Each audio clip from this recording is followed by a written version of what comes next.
Mga bro, eto na naman tayo sa isang napakalaking tanong, paano kung makuha ng Philippine Navy ang dalawang Deren de la Pene class destroyers na planong i-retire ng Italian Navy? Wow! Ibang level na usapan to mga bro. Para sa mga hindi familiar, itong mga barko ay dating backbone ng Italian Navy, pero ngayon ay papalitan na sila ng mas bagong DDX destroyers. Pero teka, kahit luma na sila, malaki pa rin ang maitutulong ng mga ito sa ating Philippine Navy.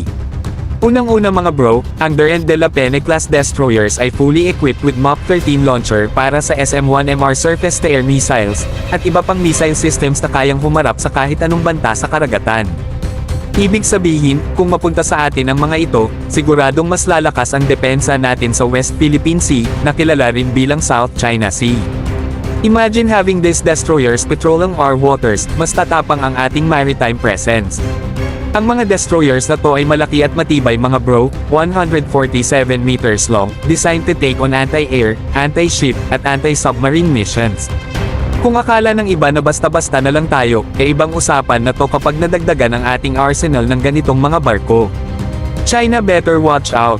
With these ships, kaya nating maglagay ng matinding deterrent sa karagatan, showing them na hindi basta-basta ang ating puwersa. Hindi lang panglabanan mga bro, ang importansya ng destroyers na to. Force projection din ang hatid nila.